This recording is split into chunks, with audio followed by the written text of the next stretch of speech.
Yes, friends, in this episode, I added curtains and a few vines, and to enhance the effect, I included elements like pollution and breakage. By adding to these parts, I increased the ambiance a bit more. You should also do it on this model, as I have shown. In order to get used to it, you need to add and remove in various ways. Friends, as I mentioned in the first lesson, divide the model into three while working on it. One is the building, one is the land. The second is the asphalt road, friends. I think we have finished our building. After finishing the building well, we will finally affect the lights. Inside part, we will use rectangle light. We will use spots over there. So in different ways, lights reflecting upwards from the wall. We will use lights. We will use them abundantly, but we will keep the values low, friends. So these are important things. Now let's move on to the landscaping part. In the landscaping part, we will do something like this. Friends, I am reducing the water again. Normally, in the landscaping part, you go to this megaset library. Let's write grass in the surface section and apply a texture to the lower part. It's sufficient, friends. Let's say without texture. Let's see our thick texture. It doesn't look bad. If you want, you can also try these different textures. Look, it looks a bit nicer, friends. Now, there's the UV map issue. Look, there's a break here. Do you see it? I think I explained that before. You hold this part to a different working style, bring it to the working UV, then to the square part, and you come to the cubic part. You left it here. You wait. The textures need to settle, friends. Look, the textures, was this the one we chose? Let it not be this one, see? The texture sits on top of this, so we can adopt this as defining the surface.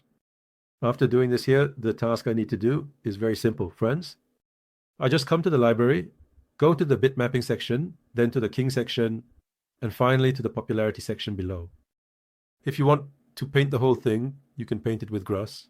I will paint up to the ground, because the visible part, the trees, I think will be visible up to here.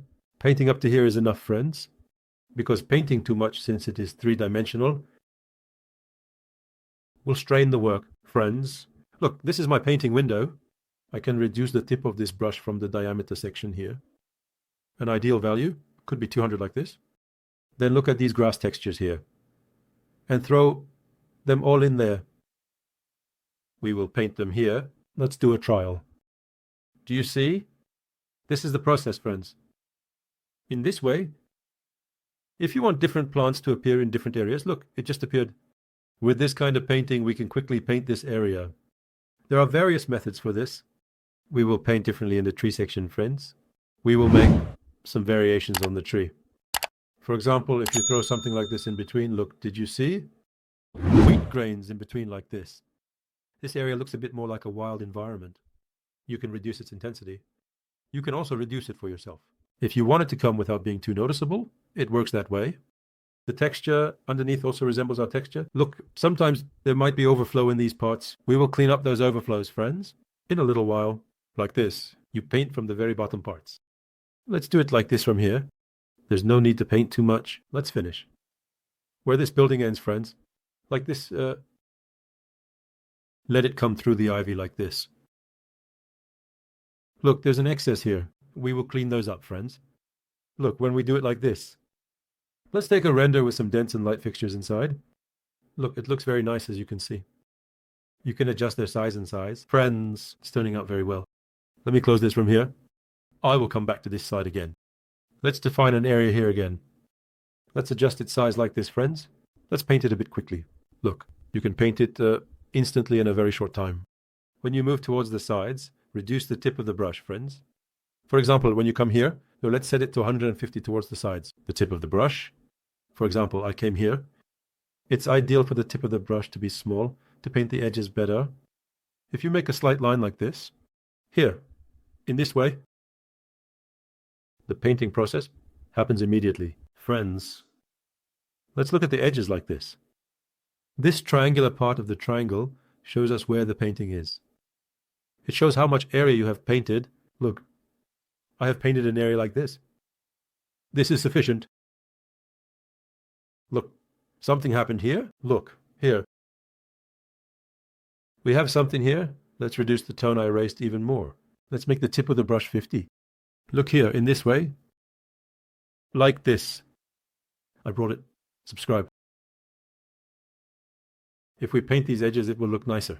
Friends, I'm painting the very edges, like the bases of the branches, so there's no gap, so it doesn't show, like this. Yes.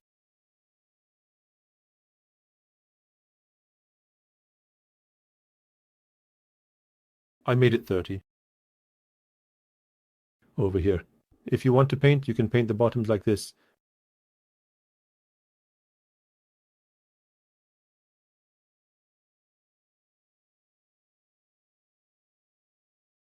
Again.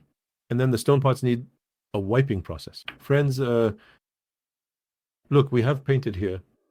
Painted in two ways. That's why I'm removing these. There's also here, look, come to the concrete. When we wipe it a little like this, it will be fixed, friends.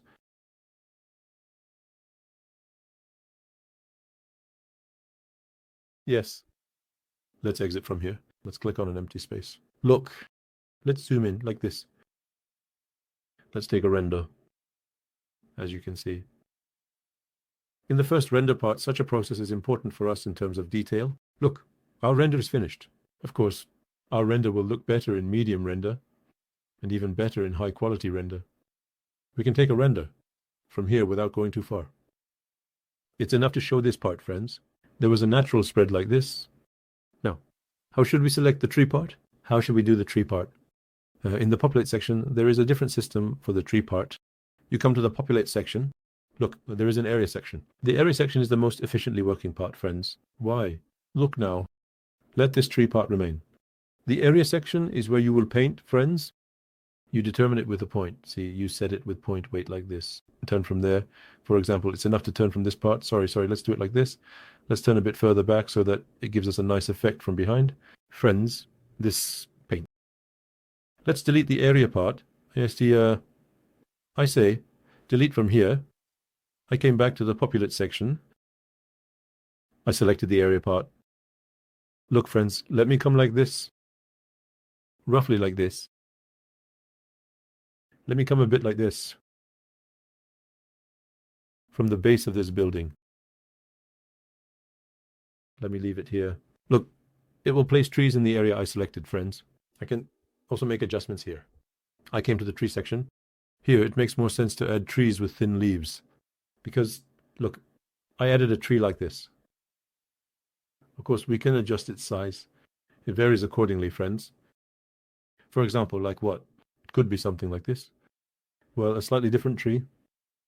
A tree more in the pine type. I mean, these don't look very good. I will delete these. In terms of leaves, they don't seem very efficient, friends. This could be it. It looks like a sycamore tree. It could be like this. I mean, this isn't very nice either. You can adjust each of these individually. We have our latest trees. Let's take a look at them. See, these are the trees.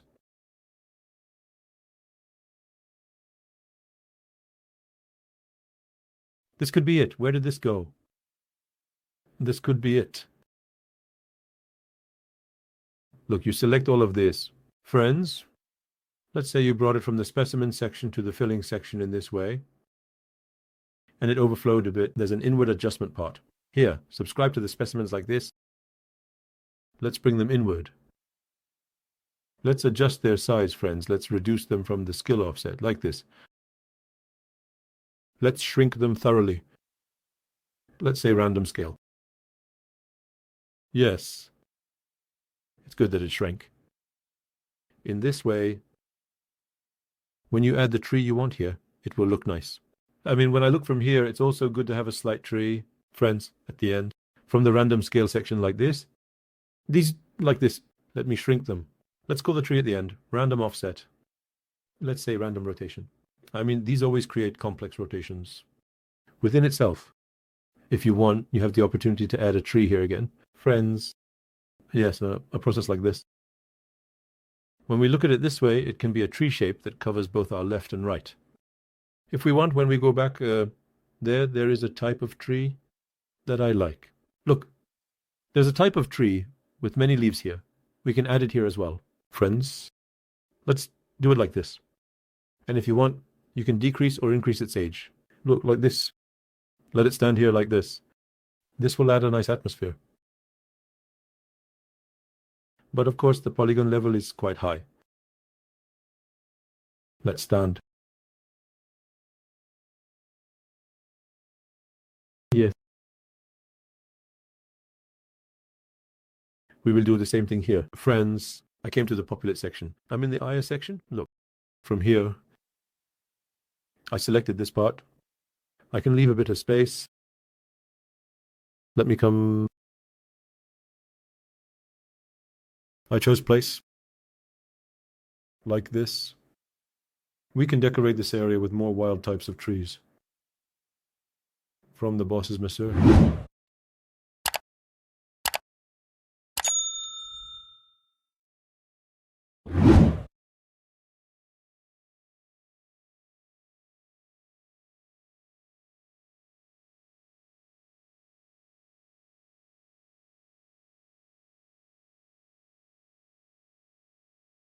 What else could it be? This could also work. This one is also very big. Anyway, let's do it like this. Let's make an adjustment here. Let's set the random setting. Density.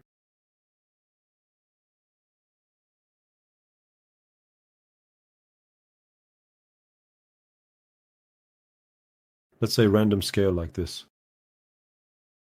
For example, when we look from here, there could be a slightly different in the background. Yes, this view is very good, friends. I like this view. We can look from here like this. Or we can take a render from here like this. Those trees over there are a little more. We have the opportunity to enlarge them. We can enlarge or shrink the trees according to the point where the light comes from. I say random, offset. I say random rotation. Let them look in different directions like this. If we say align, they will move according to the plane of the terrain. Friends, this is the process. Let's do it like this and save it when we look from here. I'll say byline save. Let's take a render and see how it looks. Of course, this is the render state. It will look different in HDR and normal ambient render, so for now, it's a test render, friends. Therefore, the current image is not very important for us, but it's not bad. Of course, we will also separate the light and other parts. We can also add grass here. If we want, we can paint the grass, friends. We can use the painting method with various grasses. But there's no need to fill the work too much and create too much impact. We can place these corner points if you want. We have the ability to place these corner points. We do that from here. From this part. Look, like this. Like this, different. We can place them in the corners, we can reduce their size. Here are some small planting varieties that can be done in these corner spots. In this way, there's no need for them to be very large. Friends, we place them like this and reduce them like this. It looks like a nice render will come out from here. When viewed like this, it's a different angle. We will use all these angles, hopefully, friends. I think good work will come out. Nice. Work will emerge. Let's do it like this. Like this, with these. Here, every time you place something, it automatically places a different type of plant. Friends, let's shrink this down thoroughly. And while placing, let's try to make the objects in the front small and the objects in the back large as much as possible. Let's place it like this. This won't do. I mean, not to this extent. Like this.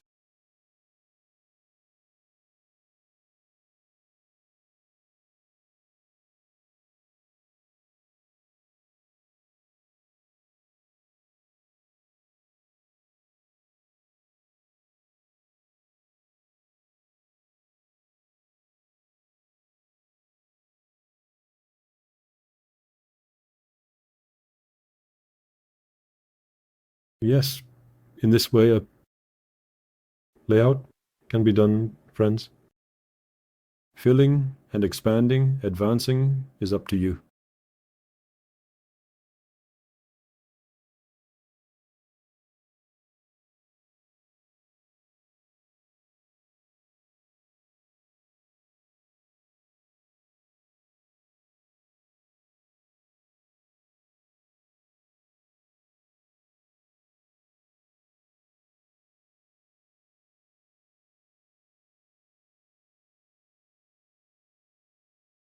Yes. When we look at it like this, there will be a render somehow. Now let's do it this way. Let's go to the media section. I press the plus icon in the media section, friends, like this. Where am I right now? I'm in its own HDR of the HDR. Let's go and see what HDRs are available for us. Let's take a look at them. Let me press the card icon. What are the HDRs I used previously? Let's enlarge them. Let's see how it will look. Let's do a test render. Let's see how we can make it look different. Because we will use all the settings here. Yes, we can see the light refracting a bit more. Let's press the render button like this. Let's see how it will look. Yes, it looks like this. Let's increase the intensity a bit. Let's make it 2. Let's also adjust the rotation a bit. And change it. Let's see how it looks.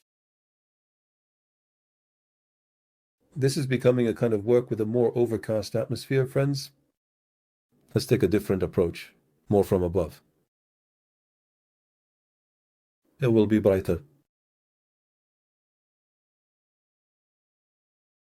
Of course, in terms of effect, we need to add a tree section at the front for the impact. For the reflection, friends, to reflect the windows opposite, we also need to leave an effect right behind this camera. That is important too. Yes. Let's also look at something. Ambience. Let's check from dynamic sky. How does our ambience look? Yes. In dynamic sky, it looks quite sunny. To reduce it, friends, first we have our intensity section. Look here. We can slightly reduce it like this. We can change the time of day. Like this. Look. If it's going to come from the front, we can adjust it from the side or the front.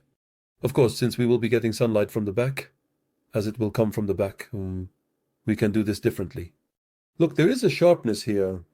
We can increase that sharpness with the size value here. Friends, look, it will be softer. This is the part where you adjust the shadow of the sun. Friends, this part. The size part is important. Look, we have performed an operation like this. And at the same time, where else can we do this? Let's lower the internet. Let's see a bit more. The intensity of the light.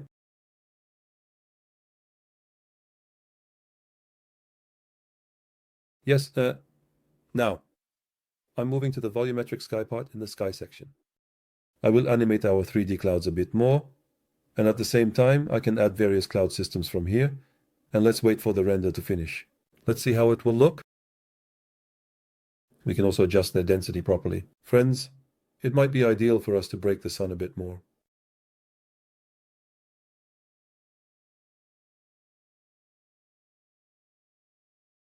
Yes, it's a process like this. If we make it a bit more blurred, we'll get a softer image. We will do these in render tests. Of course, since we will proceed step by step, for example, I'm doing small tests here. In our current test, if we take a high resolution render, something nice might come out.